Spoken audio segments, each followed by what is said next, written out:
Hi everyone, this is Laxman Singh and as you know कि आपका JEE mains second attempt जो है वो स्टार्ट होने वाला है 6 अप्रैल से।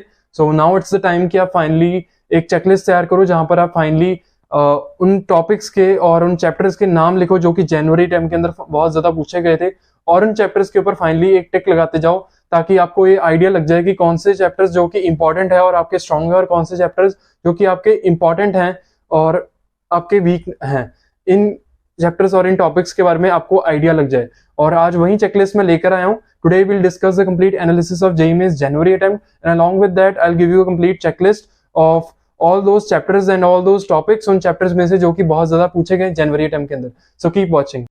फर्स्ट ऑफ ऑल, अगर हम लोग फिजिक्स की बात करें तो पहली बात तो मैं आपको यह क्लियर कर दूंगा कि फिजिक्स और केमिस्ट्री में से, दोनों में से एनसीईआरटी में से सवाल जो है वो इस बारी काफी ज्यादा आ रहे हैं। इनफैक्ट केमिस्ट्री में से तो आते ही हैं, बट फिजिक्स में से भी इस बारी एनसीईआरटी में से सवाल काफी ज्यादा आ रहे हैं। लाइक आपको पेपर के अंदर अगर आपने पीवाईक्यूज किए हैं तो फिर आपको पेपर के अंदर assertion based questions, assertion reasoning questions, statement based questions, और उसके अलावा आपके मैच द कॉलम्स वगैरह ये काफी ज्यादा आपको देखने को मिले होंगे।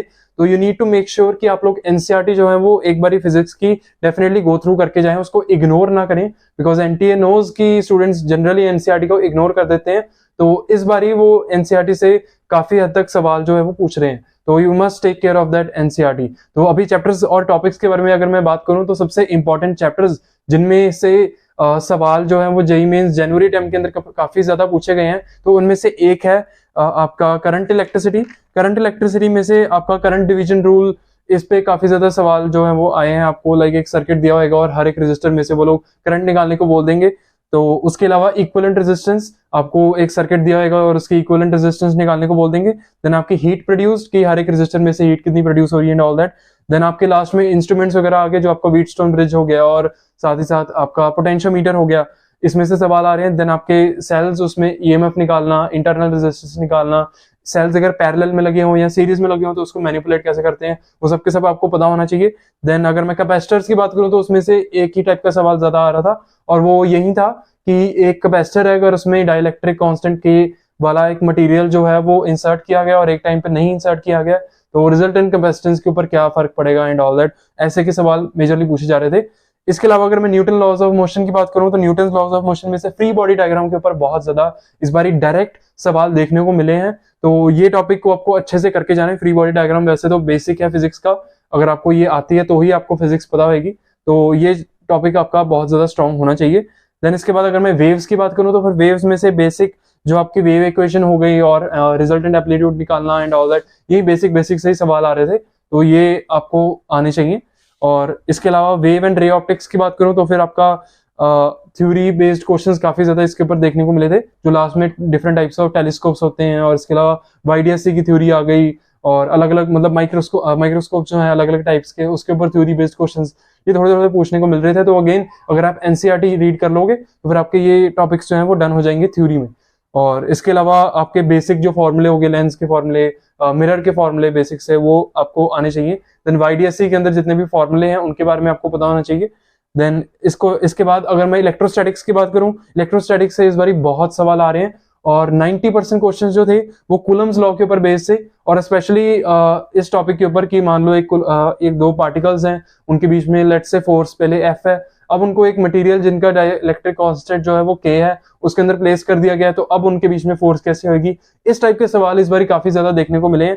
इसके अलावा अगर मैं इलेक्ट्रिक फील्ड की बात करूं तो फिर इलेक्ट्रिक फील्ड के अंदर आपके सेमी सर्कुलर रिंग और सर्कुलर रिंग के कारण इलेक्ट्रिक फील्ड, उसके कारण सवाल काफी ज्यादा देखने को मिले। और इसके बाद पार्टिकल काइनेमेटिक्स, एक इलेक्ट्रिक फील्ड है, उसके अंदर एक पार्टिकल को फेंका गया है इस एंगल के ऊपर, या फिर कैसे भी करके फेंका गया, तो उसका हो सकता है वो लोग रेंज निकालने को बोल दें। ये सब बेसिक सी चीजें आपको पता होनी चाहिए। देन इसके बाद रोटेशनल मोशन से बहुत ज्यादा सवाल आए हैं, और रोटेशनल मोशन के अंदर मेजोरिटी सवाल, इनफैक्ट मेजोरिटी तो क्या ही बोलूं, सारे ही सवाल जो थे वो मोमेंट ऑफ इनर्शिया और रोटेशनल मतलब रेडियस ऑफ गायरेशन से पूछे गए थे। तो मोमेंट ऑफ इनर्शिया के अंदर भी मेजरली आपके सवाल जो थे वो पैरेलल एक्सिस थ्योरम से सॉल्व हो रहे थे। तो आपको ये टॉपिक जो है वो अपना स्ट्रॉन्ग रखना है। मोमेंट ऑफ इनर्शिया के जितने भी फॉर्मूले हैं, रिंग के कारण, डिस्क के कारण, semi circular disc and all that, rod के कारण, आपको सबके सब ये पता होने चाहिए। और इसके बाद अगर मैं magnetic effects of electric current की बात करूं तो फिर current due to parallel wires, मतलब एक दो पैरेलल वायर्स हैं, उनके अंदर करंट जा रहा है तो उनके बीच में मैग्नेटिक फील्ड क्या होगी, उनके बीच की फोर्स ऑफ अट्रैक्शन क्या होगी, ये सब के सब आपको पता होना चाहिए। देन इसके बाद सोलिनॉइड के कारण मैग्नेटिक फील्ड क्या प्रोड्यूस होती है, उसका फॉर्मूला क्या है एंड ऑल दैट। एंड इसके अलावा magnetic field due to a loop, ये आपको पता होना चाहिए, सर्कुलर लूप, इसके बारे में आपको पता होना चाहिए क्या फॉर्मूला होता है इसका। देन इसके बाद अगर मैं इलेक्ट्रोमैग्नेटिक इंडक्शन की बात करूं तो इलेक्ट्रोमैग्नेटिक इंडक्शन के ऊपर आपका फेरेडेज लॉ के ऊपर बहुत सारे क्वेश्चन है। ईएमएफ इंड्यूस्ड, ईएमएफ कितना इंड्यूस हो रहा है वो आपको निकालने के लिए बोलेंगे अलग अलग केसेस के अंदर। देन इसके अलावा अगर मैं मैग्नेटिक, हाँ एक और टॉपिक म्यूचुअल इंडक्शन, इससे काफी सारे सवाल थे। देन इसके बाद मैग्नेटिज्म एंड मैटर, इससे मैग्नेटिक मूवमेंट से काफी सारे सवाल थे, इनफैक्ट काफी सारे मैं नहीं बोलूंगा, मतलब थे तो सवाल 2-3 ही, बट चलो स्टिल इससे सवाल थे। तो आपको ये टॉपिक, ये चैप्टर में से बस मैग्नेटिक मूवमेंट अगर आप देख के चले जाओगे तो आई थिंक इससे बाहर वो लोग अप्रैल टाइम के अंदर क्वेश्चन जो है वो नहीं पूछेंगे। देन इसके बाद अगर मैं एसी एनालिसिस की बात करूं तो फिर आपके बैंडविड्थ और क्वालिटी फैक्टर आपको वो निकालने के लिए बोलेंगे। रेजोनेंस के अंदर एक सर्किट की कैसे एनालिसिस करते हैं वो आपको पता होना चाहिए। और बेसिक स्टेडी स्टेट और इन्फिनिट स्टेट के अंदर टाइम जब इन्फिनाइट हो जाता है तब कैसे हम लोग एनालिसिस करते हैं एक सर्किट की, वो आपको पता होना चाहिए। देन इसके अलावा अगर मैं काइनेमेटिक्स की बात करूं तो फिर काइनेमेटिक्स के अंदर प्रोजेक्टाइल मोशन और आपके अलग अलग ग्राफ्स हो गए, velocity time graph, acceleration time graph, ये सब के सब आपको इसके एनालिसिस करने आने चाहिए। देन आपकी एवरेज वेलोसिटी कैसे निकालते हैं, आपकी स्विमर रिवर प्रॉब्लम हो गई, ये सब आपको पता होना चाहिए कि कैसे सॉल्व करते हैं इससे रिलेटेड क्वेश्चंस। देन इसके बाद अगर मैं कोलिशंस की बात करूं तो फिर कोलिशंस के अंदर आपका वही मोमेंटम कंजर्वेशन वाले सिंपल से सवाल और ई की इक्वेशन कैसे लिखते हैं, यही सवाल थे, ज्यादा कुछ था नहीं इसके अंदर। देन अगर मैं मॉडर्न फिजिक्स की बात करूं तो मॉडर्न फिजिक्स के अंदर आपकी फोटो इलेक्ट्रिक इफेक्ट की थ्योरी आ गई। देन आपकी E is equal to h nu वाली सिंपल सी इक्वेशन आ गई। देन आपकी डी ब्रॉगली वेवलेंथ के ऊपर काफी सारे सवाल थे। देन न्यूक्लियर, अगर मैं डिके की बात करूं मॉडर्न फिजिक्स के अंदर जो न्यूक्लियर डिके वाला टॉपिक है उसके अंदर मैं बात करूं तो फिर हाफ लाइफ से काफी सारे सवाल आ रहे थे, तो हाफ लाइफ से रिलेटेड जितने भी फॉर्मूले आपको पता होने चाहिए। देन उसके अलावा हाँ जितनी भी सीरीज है, लाइमन होगी, Balmer, Preston, Brackett, Pfund, इसके बारे में आपको पता होना चाहिए कि कैसे इससे रिलेटेड क्वेश्चन जो है वो सॉल्व करते हैं। और इसके बाद अगर मैं यूनिट्स एंड डायमेंशंस की बात करूं तो फिर यूनिट्स एंड डायमेंशन से स्टार्टिंग 24 जनवरी जो फर्स्ट शिफ्ट थी और सेकंड शिफ्ट थी, इसके अंदर सवाल देखने को नहीं मिले, लेकिन उसके बाद जितनी भी शिफ्ट है सारी शिफ्ट के अंदर एक एक सवाल जो है वो देखने को मिला। तो आपको इस चैप्टर को भी छोड़ के नहीं जाने, बेसिक जो फोर्स का डायमेंशनल फॉर्मूला होता है, एनर्जी का फॉर्मूला एंड ऑल दैट, ये बेसिक से फॉर्मूले आपको पता होने चाहिए, बाकी सारे आप वहां पर जो है वो मैनिपुलेट करके निकाल सकते हो। देन इसके अलावा अगर मैं थर्मोडायनेमिक्स की बात करूं तो फिर उसके अंदर थर्मल एक्सपेंशन के जो बेसिक फॉर्मूलेज हैं, अगर मतलब हीट कर दिया जाए तो लेंथ इंक्रीज कैसे निकालते हैं, न्यू लेंथ कैसे निकालते हैं, एरिया इंक्रीज होगा तो उसको कैसे निकालते हैं, वॉल्यूम कैसे निकालते हैं, ये सब आपको पता होना चाहिए। देन लास्ट वाला पार्ट जो आपको आ गया कार्नोट इंजन और रेफ्रिजरेटर वाला। कार्नोट इंजन से सवाल देखने को मिले थे, रेफ्रिजरेटर से देखने को नहीं मिले, लेकिन स्टिल रेफ्रिजरेटर से हो सकता है अप्रैल अटेम्प्ट के अंदर आ जाएं, तो आपको ये दोनों की दोनों चीजें जो है वो ढंग से पढ़ के जानी है। देन इसके अलावा अगर मैं सेमीकंडक्टर्स की बात करूं तो सेमीकंडक्टर्स के अंदर आपके फोटो डायोड्स और जीना डायोड की बेसिक जो थ्योरी है वो आपको पता होना चाहिए। इसके बाद लॉजिक गेट से ज्यादा सवाल तो नहीं आए, एक आधा सवाल ही आया था किसी एक शिफ्ट के अंदर, बट स्टिल क्वेश्चंस आ सकते हैं, तो इजी है, आप देख सकते हो फटाफट से। देन इसके अलावा ग्रेविटेशन की बात करूं तो ग्रेविटेशन से आपका वेट एट अनदर प्लेनेट और मतलब अलग अलग प्लैनेट्स के ऊपर वो मास वगैरह दे देंगे, रेडियस वगैरह दे देंगे, तो वो एक पर्सन का वेट हो सकता है अर्थ के ऊपर बता दें और दूसरे प्लैनेट के ऊपर निकालने को बोलें, तो वो आपको निकालना आना चाहिए। देन केपलर्स लॉ के ऊपर एनसीईआरटी अगर आप रीड कर लोगे तो केपलर्स लॉ का डन हो जाएगा, वही T square is directly proportional to R cube, ऐसा सिंपल सा talk about chemistry. Then chemistry के अंदर आपके जो बेसिक जो थ्योरेटिकल चैप्टर्स है ज्यादातर, जैसे कि केमिस्ट्री इन एवरीडे लाइफ हो गया, बायोमोलिक्यूल्स हो गया, पॉलीमर्स हो गया और एनवायरमेंटल केमिस्ट्री हो गया, इनमें से तो सवाल डेफिनेटली आ ही रहे हैं। केमिस्ट्री इन एवरीडे लाइफ में से स्ट्रक्चर से भी काफी ज्यादा सवाल जो है वो देखने को मिले हैं। इसके बाद अगर मैं इलेक्ट्रोकेमिस्ट्री की बात करूं तो फिर इलेक्ट्रोकेमिस्ट्री में आपका कंडक्टेंस से रिलेटेड जितने भी सवाल हो गए, देन आपका एसआरपी वाला जो ऑर्डर है, रिडक्शन पोटेंशियल वाला जो ऑर्डर है, और इसके बाद आपका एसआरपी के मतलब रिएक्शंस वगैरह दिए होंगे और उनके एसआरपी दिए होंगे आपको, और आपको रिजल्टेंट जो नेट एसआरपी जो है वो निकालना है, तो ऐसे के सवाल आपको देखने को मिल सकते हैं। इसके अलावा सॉल्ट एनालिसिस में से कलर्स अलग अलग मेटल आयंस के और उनके रिएक्शंस वगैरह, इनमें से सवाल जो है वो आ रहे हैं, ज्यादा नहीं है, कम ही है, एक होता है, कोई 2-3 शिफ्ट में से एक होता है, बट चलो स्टिल क्वेश्चंस तो हैं ही। और इसके बाद आइसोमेरिज्म की बात करूं तो आइसोमेरिज्म में क्या होगा, आपको एक रिएक्शन दिया होगा जैसे कि कोई कंपाउंड है उसकी क्लोरीनेशन हो रही है तो उसके कितने प्रोडक्ट्स फॉर्म हो रहे हैं, वहां पर आपको पता होना चाहिए कि स्टीरियो आइसोमर्स देखने हैं, ज्योमेट्रिकल देखने हैं कि मतलब कौन से आइसोमर्स देखने हैं, स्ट्रक्चरल आइसोमर्स देखने हैं, क्या देखना है आपको वो पता होना चाहिए। देन इसके बाद अगर मैं आयनिक इक्विलिब्रियम की बात करूं तो फिर आयनिक इक्विलिब्रियम में से आपका बफर सोल्यूशन के जितने भी फॉर्मूले हो गए और आपका पीएच निकालने वाले फॉर्मूले हो गए अलग अलग केसेस के अंदर, वो आपको पता होना चाहिए। इनमें से मेजरली सवाल आ रहे हैं, ज्यादा डिफिकल्ट सवाल आयनिक इक्विलिब्रियम में से इस बारी देखने को नहीं मिले। इसके बाद अगर मैं कोऑर्डिनेशन कंपाउंड्स की बात करूं, कोऑर्डिनेट कंपाउंड्स की बात करूं तो फिर आपके वैलेंसी से रिलेटेड सवाल की एक आपको कोऑर्डिनेट कंपाउंड दिया हुआ है, तो उसके अंदर एक मेटल आयन की वैलेंसी वो लोग निकालने को बोल सकते हैं।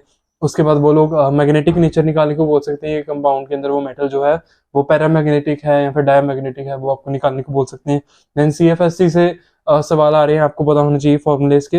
देन आइसोमेरिज्म के अंदर भी इससे भी आइसोमेरिज्म से सवाल आ रहे हैं, कोऑर्डिनेट कंपाउंड्स के अंदर जो आइसोमेरिज्म वाला पार्ट है उससे भी सवाल आ रहे हैं। तो थोड़ा थोड़ा ज्यादा नहीं देखने को मिला आइसोमेरिज्म से इस बारी, लेकिन मेजोरिटी सवाल जो थे वो मैग्नेटिक नेचर से ही थे, पैरामैग्नेटिक डायमैग्नेटिक निकालने को ही वो लोग बोल रहे थे। बट स्टिल आइसोमेरिज्म से भी कुछ सवाल जो है वो देखने को मिले, ज्यादा नहीं थे, कम ही थे, लेकिन स्टिल थे। इसके बाद इलेक्ट्रॉनिक कॉन्फ़िगरेशन, जितने भी आपने कंपाउंड्स देखे मैं कहूंगा सबकी ही इलेक्ट्रॉनिक कॉन्फ़िगरेशन आपको पता होनी चाहिए। वो लोग नंबर ऑफ अनपेयर्ड इलेक्ट्रॉन्स निकालने को बोल सकते हैं, फिर कुछ भी ऐसा वो लोग निकालने को बोल सकते हैं। इसके बाद अगर मैं डी एंड एफ ब्लॉक की बात करूं तो फिर डी एंड एफ ब्लॉक में से आपके जितने भी लेंथनॉइड्स हो गए, एक चीज आपको ध्यान रखनी है, लेंथनॉइड्स की जो मोस्ट स्टेबल ऑक्सीडेशन स्टेट होती है वो होती है +3। तो इससे रिलेटेड वो लोग सवाल पूछ लेते हैं कि लेट्स से और कोई कंपाउंड्स दिए हुए हैं और उनका कुछ इलेक्ट्रॉनिक कॉन्फ़िगरेशन है, तो वो लोग +3 से एक ऑक्सीडेशन स्टेट ज्यादा है या फिर कम है, तो वो उन सब कंपाउंड्स में से पूछ लेंगे कौन सबसे ज्यादा ऑक्सीडेशन अपने आप को मतलब अपने आप को ऑक्सीडाइज कराने की कौन ज्यादा पोटेंशियल अपना रखता है, तो वो चीज आपसे पूछ सकते हैं। आपको इसके बारे में पता होना चाहिए कि +3 ऑक्सीडेशन स्टेट जो है वो लिंथेनाइड्स के अंदर सबसे ज्यादा स्टेबल होती है। देन इसके बाद अगर मैं बात करूं केमिकल काइनेटिक्स की, तो उसके अंदर अगेन हाफ लाइफ फिजिक्स के जैसे हाफ लाइफ के रिलेटेड क्वेश्चंस जो है वो आपसे इसके अंदर भी पूछ रहे हैं। देन इसके अलावा अगर मैं लिक्विड सॉल्यूशंस की बात करूं तो फिर आपका ऑस्मोटिक प्रेशर्स वाले क्वेश्चंस हो गए और आपका डिप्रेशन एंड फ्रीजिंग पॉइंट वाले क्वेश्चंस आ गए, ये आपको करके जाने, इसके फॉर्मूले जो है वो आपको समझ के जाने। देन आपके पी ब्लॉक हो गए, पी ब्लॉक के अंदर जितने भी रिएक्शंस हैं रिएक्शंस हैं उसके बारे में आपको पता होना चाहिए। देन इसके बाद अगर मैं सॉलिड स्टेट की बात करूं तो फिर सॉलिड स्टेट के अंदर आपके डिफेक्ट्स जो लास्ट के अंदर दिए हुए हैं उसके बारे में आपको पता होना चाहिए, एनसीईआरटी रीड कर जाओ बहुत हो जाएगा। देन एम्पेरिकल फार्मूला अलग अलग सॉलिड्स की वो आपको निकालने के लिए बोल सकते हैं। देन इसके बाद थर्मोडायनेमिक्स की बात करूं तो फिर आपके spontaneous and non spontaneous processes को कैसे निकालना है न्यूमेरिकली, वो आपसे निकालने के लिए पूछ सकते हैं, निकालने को बोल सकते हैं। देन अलग अलग आपके जितने भी प्रोसेसेस हो गए उसके बारे में आपको नॉलेज होनी चाहिए, ग्राफ वगैरह काफी ज्यादा आ रहे थे जिसके अंदर वो लोग आइडेंटिफाई करने को बोल रहे थे कि कौन सा आइसोकोरिक है कौन सा एडियाबैटिक है, ये वो सब आपको इसके बारे में नॉलेज होनी चाहिए। देन आपका केमिकल बॉन्डिंग, इसके अंदर हाइब्रिडाइजेशन और उसके अकॉर्डिंगली उसका स्ट्रक्चर वगैरह निकालना, बॉन्ड ऑर्डर निकालना, ये वो सब बेसिक से सवाल आ रहे थे। बॉन्ड ऑर्डर के कम थे, मेजरली हाइब्रिडाइजेशन और उसके स्ट्रक्चर के ही क्वेश्चन ज्यादातर हमें देखने को मिले हैं। देन इसके बाद मैं जनरल ऑर्गेनिक केमिस्ट्री की बात करूं तो फिर अलग अलग कंपाउंड्स की स्टेबिलिटी, रिलेटिव स्टेबिलिटी मैं बोलूंगा एक दूसरे के कंपैरेटिवली, जो स्टेबिलिटी ऑर्डर है वो आपको निकालने के लिए बोल सकते हैं। BK order, acidity, basicity order, ये सब आपको निकालने के लिए उन्होंने जनवरी टाइम के अंदर बोला था, तो अप्रैल टाइम के अंदर भी डेफिनेटली बोलेंगे ही। और इसके अलावा यूजेस से बहुत ज्यादा सवाल आ रहे हैं, मैंने बार बार अपनी वीडियोस के अंदर बोला है कि यूजेस जो है वो अच्छे से करके जाओ। तो एनसीईआरटी के अंदर जितने भी कंपाउंड्स के जितने भी यूजेस दिए हैं सबके सब आपको करने के जाने। जनवरी टाइम के अंदर भी इससे सवाल पूछे गए थे, अप्रैल के अंदर भी डेफिनेटली आएंगे, तो आपको ये करके जाने हैं। तो इसके बाद मेटलर्जी की बात करूं तो ज्यादा कुछ खास मेटलर्जी से पूछा नहीं गया है, मुझे मुश्किल से 2 क्वेश्चन जो है वो देखने को मिले मेटलर्जी के। तो ओर्स से रिलेटेड मेजरली क्वेश्चंस मेटलर्जी में से आ रहे थे। देन इसके अलावा अगर मैं some basic concepts of chemistry की बात करूं तो फिर मोलैरिटी से रिलेटेड क्वेश्चंस आ रहे थे। देन आपका टेम्परेचर डिपेंडेंट, मतलब जितने भी आपकी क्वांटिटीज होगी अगर वो वॉल्यूम के ऊपर डिपेंड कर रही है तो फिर वो टेम्परेचर डिपेंडेंट होगी, तो ये चीज आपको माइंड के अंदर रखना है। और इसी से रिलेटेड अलग अलग सवाल जो है वो आ रहे थे। देन एटॉमिक स्ट्रक्चर की बात करूं तो फिर आपका वही लैम्डा निकालना और मतलब वेवलेंथ वगैरह निकालना अलग अलग केसेस के अंदर, वही आपसे मतलब वेवलेंथ आपकी इलेक्ट्रॉन के केस में और प्रोटॉन के केस में, न्यूट्रॉन के केस में क्या होती है, यही आपसे निकालने के लिए मेजरली पूछ रहे थे, इन्हीं का कंपैरिजन आपस में आपसे पूछ रहे थे। तो इसके बाद अगर मैं पीरियोडिसिटी की बात करूं, फाइनली पीरियोडिसिटी से बहुत ही कम सवाल थे इस बारी, बट स्टिल कुछ क्वेश्चंस थे ट्रेंड्स के ऊपर, जनरल ट्रेंड्स के ऊपर, और इसके अलावा ऑर्डर आपका आयनाइजेशन एंथैल्पी का एंड ऑल दैट, इसके बारे में आपको पता होना चाहिए। इसी से सवाल मेजरली आ रहे थे। तो केमिस्ट्री की डेफिनेटली अगर आप एनसीईआरटी रीड कर जाओगे। इसके अलावा अगर मैं ऑर्गेनिक के रिएक्शंस की बात करूं, यू मस्ट बी थिंकिंग कि मैंने ऑर्गेनिक के रिएक्शंस की बात नहीं करी। वेल, ऑर्गेनिक के रिएक्शंस कुछ ऐसे हैं कि हो सकता है जनवरी अटेम्प्ट के अंदर कुछ रिएक्शंस में से सवाल पूछे गए हों और कुछ रिएक्शन से सवाल ना पूछे गए हों, बट स्टिल अप्रैल अटेम्प्ट के अंदर हर एक रिएक्शन जितने भी आपके एनसीईआरटी के अंदर हैं सारे के सारे इक्वल इंपॉर्टेंस रखते हैं। तो मैं कोई भी ऐसे सेग्रीगेट नहीं करने वाला कि ये रिएक्शंस जो हैं वो इंपॉर्टेंट हैं और ये रिएक्शंस इंपॉर्टेंट नहीं है, ऐसा मैं कुछ कहने नहीं वाला। अगर for the time being to be more precise आप ये कह सकते हो कि हाँ, नेम्ड रिएक्शंस जो हैं वो ज्यादा इंपॉर्टेंस रखते हैं as compare to the other ones, but still आपको रिएक्शन सारे ही करके जाने, कोई भी रिएक्शन छोड़ के मत जाना। और इसका एक सॉर्ट आउट मैं ये बोलूंगा कि मैंने एक रिएजेंट लिस्ट तैयार करी है जिसका लिंक जो है वो कमेंट सेक्शन के अंदर है और डिस्क्रिप्शन के अंदर है, सॉरी। और आप उस रिएजेंट लिस्ट से अपने जितने भी रिएक्शंस हैं एनसीईआरटी के उसको विद इन 1 आवर आप रिवाइज कर सकते हो। और definitely do check that out, the link is in the description box below. And ये सारा का सारा था केमिस्ट्री के अंदर। इसके अलावा अगर मैं मैथमेटिक्स की बात करूं तो मैथमेटिक्स में से सबसे ज्यादा like you heard you know कि मैथमेटिक्स में सबसे ज्यादा जो है वो टफ सवाल आते हैं और सबसे ज्यादा अगर टफ ना हो तो लेंथी सवाल तो डेफिनेटली होते ही हैं। लेकिन डिस्पाइट दैट फैक्ट एक ऐसा चैप्टर जिसमें से ना ही लेंथी और ना ही ज्यादा टफ, और वो सबसे ज्यादा सवाल उसी चैप्टर में से आ रहे हैं। And that one chapter is vector and 3D geometry, vectors and 3D geometry.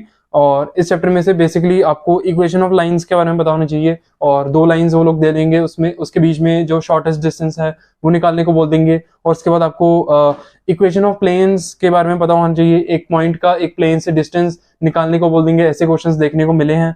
और इसके अलावा डॉट प्रोडक्ट और क्रॉस प्रोडक्ट के बारे में आपको पता होना चाहिए, इक्वेशन दे देंगे और उसको एनालाइज करने को बोलेंगे एंड ऑल दैट। तो ऐसे सवाल जो है आ रहे हैं, बहुत ही इजी लेवल के सवाल आ रहे हैं। तो ये चैप्टर आपके स्ट्रॉन्ग चैप्टर्स की लिस्ट में डेफिनेटली होना चाहिए।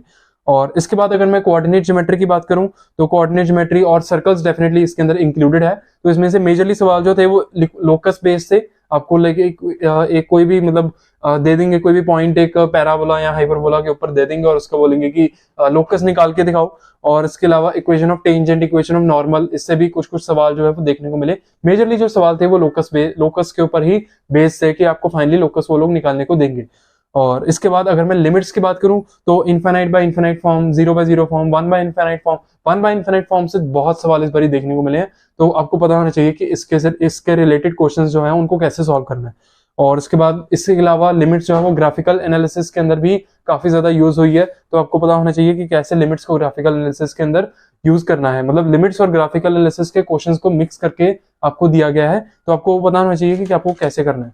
और इसके अलावा एरिया अंडर द कर्व, उसमें अलग अलग कर्व्स आपको दिए होंगे और उसके अंडर उसके बीच में जो एरिया एंक्लोज्ड है वो आपको निकालना है। सिंपल से सवाल थे, जस्ट ग्राफ ड्रॉ करना आना चाहिए। और तब अगर ग्राफ ड्रॉ करना आता है तो फिर आप इस चैप्टर के अंदर नहीं फंसोगे। और इसके अलावा मैथमेटिकल रीजनिंग, इसके अंदर से टफ सवाल बन सकते थे बट उन्होंने नहीं डाले, उन्होंने इजी सवाल ही मेजरली डाले। तो मैथमेटिकल रीजनिंग के जितने भी और एंड वगैरह जितने भी फॉर्मूले हैं आपको वो पता होने चाहिए। और इसके अलावा प्रोबेबिलिटी से भी इजी सवाल आ रहे थे, लेकिन प्रोबेबिलिटी के साथ इशू ये आया कि बहुत सारे चैप्टर्स के साथ मिक्स कर करके इसके जो प्रोबेबिलिटी के जो सवाल हैं वो डाले गए थे। जैसे कि प्रोबेबिलिटी एंड पी एंड सी को मिक्स कर दिया, प्रोबेबिलिटी और ये एपीजीपी को मिक्स कर दिया। और ऐसे ही लाइक प्रोबेबिलिटी के काफी सारे चैप्टर्स के साथ मिक्स करके जो है वो सवाल डाले जा रहे थे। इसके अलावा पी एंड सी की अगर मैं बात करूं तो पी एंड सी के मैट्रिसेस एंड डिटर्मिनेंट्स के साथ सवाल का मिक्स जो है वो करके डाले गए थे। तो एक क्वेश्चन था डेफिनेटली जहां पर आई रिमेम्बर कि एक मैट्रिक्स दी हुई थी और उसके अंदर उसके कुछ एलिमेंट्स के ऊपर कंस्ट्रेंट्स लगाए हुए थे कि उसके एलिमेंट्स जो है वो या तो 0 या फिर 1 हो सकते हैं। तो हर एक रो के जो एलिमेंट्स का जो सम है वो 1 होना चाहिए। तो अब उसके कितने पॉसिबल एलिमेंट्स हैं, कितने पॉसिबल मैट्रिसेस उससे बन सकती हैं, वो आपको निकालनी है। तो वो पीएनसी का मैट्रिसेस एंड डिटर्मिनेंट्स के साथ मिक्स करके सवाल डाला गया था। आपको ऐसे सवालों के लिए प्रिपेयर्ड रहना है। और इसके अलावा अगर मैं डिफरेंशियल इक्वेशन की बात करूं तो फिर सारे के सारे सवाल जो थे वो लीनियर डिफरेंशियल इक्वेशन के थे। आपको सिंपली पता होना चाहिए कि इंटीग्रेटिंग फैक्टर इसका कैसे निकालते हैं और फाइनली इसका जब सोल्यूशन निकालना होता है तो फिर वो भी कैसे निकालते हैं, इसके बारे में आपको पता होना चाहिए। इसके अलावा ग्राफिकल एनालिसिस के ऊपर बेस्ड क्वेश्चंस काफी ज्यादा थे। लाइक ग्राफिकल एनालिसिस से काफी ज्यादा टफ सवाल भी इस बार देखने को मिले हैं। तो इससे एवरेज टू टफ सवाल आप लोग मतलब एक्सपेक्ट कर सकते हो। तो ग्राफिकल एनालिसिस के अंदर आपके अलग अलग इक्वेशंस के सोल्यूशंस आपको निकालने के लिए बोल देंगे, उसकी कॉन्टिन्यूटी डिसकॉन्टिन्यूटी डिफरेंशिएबिलिटी आपको निकालने के लिए बोलेंगे कि कहाँ पर वो कॉन्टिन्यूस है, डिसकॉन्टिन्यूस है, डिफरेंशिएबल है या फिर नॉन डिफरेंशिएबल है, वो लोग ऐसे पूछ सकते हैं। और इसके अलावा ग्रेटेस्ट इंटीजर फंक्शन और मॉड वगैरह अलग अलग उसके ग्राफ बनाने वगैरह ये आपसे पूछ सकते हैं। और इसी के अंदर एप्लीकेशन ऑफ डेरिवेटिव्स का भी काफी ज्यादा रोल आ जाता है। लाइक एप्लीकेशन ऑफ डेरिवेटिव्स से डायरेक्टली कोई सवाल एज इट इज तो नहीं आया, बट इसके अंदर काफी ज्यादा रोल था एप्लीकेशन ऑफ डेरिवेटिव्स का ग्राफिकल एनालिसिस के अंदर। तो इस चैप्टर को इग्नोर मत करना। और इसके अलावा अगर मैं कॉम्प्लेक्स नंबर्स और क्वाड्रेटिक इक्वेशन की बात करूं तो फिर क्वाड्रेटिक इक्वेशन में से रूट्स में से सवाल जो है वो जनवरी टर्म के अंदर देखने को मिले। कॉम्प्लेक्स नंबर्स में से आपके बेसिक जो कॉम्प्लेक्स नंबर की फॉर्म हो गई a प्लस आयोटा बी, या फिर उसकी पोलर फॉर्म हो गई, या फिर e की power iota theta into mod वाली फॉर्म हो गई, इससे रिलेटेड क्वेश्चंस जो है वो देखने को मिल रहे थे। आपको मैनिपुलेट करना आना चाहिए कि कहाँ पर ये फॉर्म्स को जो है वो यूज करना है। और इसके अलावा ज्योमेट्रिकल पार्ट जो था इसका, उससे भी सवाल थोड़े थोड़े देखने को मिले थे, वही लोकस वाले ही थे मेजरली। तो वो उसके बारे में भी आपको थोड़ी थोड़ी नॉलेज जो है वो होनी चाहिए। देन इसके अलावा अगर मैं रिलेशंस एंड फंक्शंस की बात करूं तो फिर रिलेशंस एंड फंक्शंस में से मेजरली जो सवाल थे वो रिफ्लेक्सिव, सिमेट्रिक और ट्रांजिटिव आइडेंटिफाई करना कि कोई रिलेशन जो है वो रिफ्लेक्सिव है, सिमेट्रिक है या ट्रांजिटिव है, आपको वो पता होना चाहिए कि कैसे उसको आइडेंटिफाई करना है। इसके अलावा रेंज और डोमेन बेस्ड क्वेश्चंस काफी ज्यादा थे, तो ऐसे क्वेश्चंस को कैसे सॉल्व करना है आपको पता होना चाहिए। देन इसके बाद इनवर्स ट्रिग्नोमेट्री से ज्यादा सवाल देखने को नहीं मिले, लेकिन ट्रिग्नोमेट्री कहीं और दूसरे क्वेश्चंस के अंदर यूज हो रही थी। और साथ ही साथ इनवर्स ट्रिग्नोमेट्री से इस बार काफी ज्यादा सवाल जो है वो देखने को मिले। ऑलमोस्ट हर एक शिफ्ट के अंदर एक ही क्वेश्चन जो है वो इस चैप्टर में से आ रहा था। तो इसके अंदर अगले टॉपिक की अगर मैं बात करूं तो फिर इंटीग्रेशन के अंदर वो कुछ नहीं, एक इंटीग्रेशन दे देंगे किसी भी मॉड वगैरह की करने की, लाइक कोई मॉड्यूलस फंक्शन होगा उसके इंटीग्रेशन करने के लिए दे देंगे और वो डेफिनेट इंटीग्रल होगा। तो आपको पता होना चाहिए कि कहाँ पर आपको उस मॉड्यूलस को ब्रेक करना है। इसके अलावा ग्रेटेस्ट इंटीजर फंक्शन की भी इंटीग्रेशन वो लोग करने को दे सकते हैं, तो वो भी आपको पता होना चाहिए कि कैसे उसको जो डेफिनेट इंटीग्रल है आपका उसको कैसे ब्रेक करना है। इसके अलावा अगर मैं सीक्वेंस सीरीज की बात करूं तो फिर मेजरली आपको कुछ भी एनोनिमस सीरीज वगैरह वो लोग दे देंगे, उसका जनरल फॉर्मूला आपको डिराइव करना है और फाइनली उसका सम निकालना है, तो वो आप जो है वो निकाल सकते हो। इसके अलावा अगर मैं स्टैटिस्टिक्स की बात करूं तो फिर स्टैटिस्टिक्स से इस बारी कुछ शिफ्ट्स के अंदर, स्टार्टिंग शिफ्ट्स के अंदर तो नहीं पर लास्ट की जो शिफ्ट थी उससे सवाल जो है वो देखने को मिले। मेजरली आपके मीन, वेरिएंस और स्टैंडर्ड डेविएशन से सवाल देखने को मिले। इसके अलावा मैट्रिसेस एंड डिटर्मिनेंट्स की बात करूं तो फिर आपके डिटर्मिनेंट्स के जो बेसिक फॉर्मूला होते हैं, जितने भी डिटर्मिनेंट्स के आपने फॉर्मूला करे हैं कि अगर determinant of constant into some matrix, ऐसे सवाल जितने भी आपने करे हैं इससे रिलेटेड क्वेश्चंस आपको देखने को मिलेंगे डेफिनेटली पेपर के अंदर। और इसके अलावा सिमेट्रिक और स्क्यू सिमेट्रिक मैट्रिसेस के रिलेटेड आपको क्वेश्चन जो है वो पेपर के अंदर देखने को मिलेंगे। इसके अलावा एक चैप्टर जो है वो है परम्यूटेशंस एंड कॉम्बिनेशंस, जिसकी मैंने अभी थोड़ी देर पहले बात करी, और इसके साथ ही साथ बाइनोमियल थ्योरम। इसके कुछ फॉर्मूले, बाइनोमियल थ्योरम के कुछ फॉर्मूले मैंने कमेंट सेक्शन के अंदर डाल रखे हैं, अगर वो आप कमेंट सेक्शन नहीं सॉरी डिस्क्रिप्शन बॉक्स के अंदर डाल रखे हैं, अगर वो आप फॉर्मूले सारे के सारे कर जाओगे तो डेफिनेटली आपका पूरा का पूरा बाइनोमियल थ्योरम जो है वो डन हो जाएगा। बाइनोमियल थ्योरम में से डेफिनेटली रिमाइंडर निकालने वाले क्वेश्चन बहुत ज्यादा पूछे गए थे। All the formulae are in the description box below, you can definitely check that out, और उसका लिंक एक्चुअली डिस्क्रिप्शन बॉक्स के अंदर है, you can definitely check that out. And that is it for maths. का आपको ध्यान रखना है कि जो चैप्टर्स जनवरी अटेम्प्ट के स्टार्टिंग वाले शिफ्ट्स के अंदर बहुत ज्यादा इंपॉर्टेंस होल्ड करते थे, जिनमें से लेट्स से 2 या 3 सवाल आ रहे थे, कुछ तो चैप्टर्स ऐसे थे जिनमें से लास्ट तक जाते जाते अब सवाल आने बंद हो गए, लेकिन कुछ चैप्टर्स स्टिल ऐसे थे, इनफैक्ट मेजरली चैप्टर्स ऐसे थे जो कि अगर स्टार्टिंग में वो लोग वो चैप्टर्स इंपॉर्टेंस होल्ड रख रहे हैं तो लास्ट तक जाते जाते चाहे उनकी इंपॉर्टेंस थोड़ी सी कम होगी, लेकिन स्टिल उनमें से सवाल आ रहे थे, और उन्हीं टॉपिक्स में से आ रहे थे जिन टॉपिक्स में से स्टार्टिंग की शिफ्ट में सवाल पूछे गए हैं। तो यहाँ पर इंपॉर्टेंट चीज ये हो जाती है कि अगर आपका पेपर जो है वो 7 अप्रैल को या लेट्स से उसके आगे है, तो उससे पहले 7 अप्रैल से पहले जितनी भी शिफ्ट्स हो रही हैं आपको उनको अच्छे से करके जाना है, उनके पेपर्स को जो है वो अच्छे से एक बार देख के जाना है। ये थी लिस्ट सारे के सारे important chapters along with their important topics जो कि जनवरी अटेम्प्ट के अंदर पूछे गए हैं और उनकी अप्रैल अटेम्प्ट के अंदर पूछे जाने की बहुत ही ज्यादा हाई प्रोबेबिलिटी है। एंड आप डेफिनेटली आई होप कि मॉक टेस्ट जो है वो दे रहे होगे, पर डे एक मॉक टेस्ट आपको देना है। लेट्स से अगर आपका 6 अप्रैल को पेपर है तो फिर आप 4 अप्रैल तक पर डे एक मॉक टेस्ट जो है वो देते जाएं और साथ ही साथ उसको प्रॉपरली एनालाइज जो है वो करते जाएं। एंड डेफिनेटली अगर आपके कुछ भी फ्यूचर सजेशंस हैं, कुछ भी आप चाहते हो, कोई भी टॉपिक के ऊपर आप चाहते हो कि मैं वीडियो डालूं या फिर कोई भी प्रॉब्लम के ऊपर आप चाहते हो कि मैं वीडियो डालूं, तो definitely mention that in the comment section below, I will work over it and hope this video helps and all the very best, keep fighting, will see you in the next video.